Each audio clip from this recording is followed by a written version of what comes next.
chisms ko. Chisms niya! Hi! Hello! Ano pa? Eto po si Shala dito sa chisms ko, chisms nyo! Diba, bongga? Ay, internet na ako. Oo, hindi ito iskandal. Pero may iskandalo kayo sa aking mga blind items. So, eto na. Okay. Sino itong gwapong anak? Model. Model siya ang tangkad talaga. Brown ang kulay. Pati kulay, sinabi ko.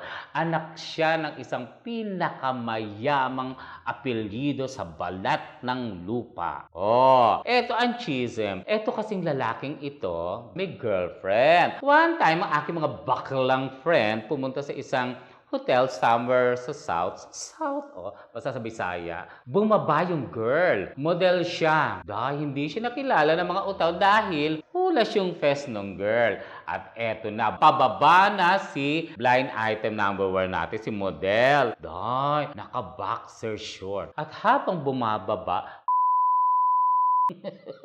naka-boxer short lang siya at wala siya wear ng brief. Mga baklos nakatingin ng ganon.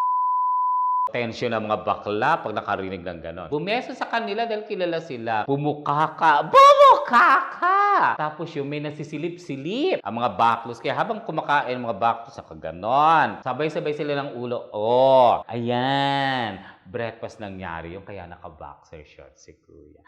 Hulaan nyo. Sino siya? Oh, maghintay ka. Ito na nga sasabihin ko. Nagpapadali ka, ha? Wapo siya. Lagi siya napapanood sa mga underwear show. Kilala nyo na? May girlfriend siyang model na ang ganda-ganda. Pag walang make-up, hulas ang pet. Siya na nga! Oh, siya na nga. Sila na yon. So, bahala ka na ha. Bahala na po kayo. At ito po si Shala na nagsasabing babu dito sa chisms ko. Chisms niya!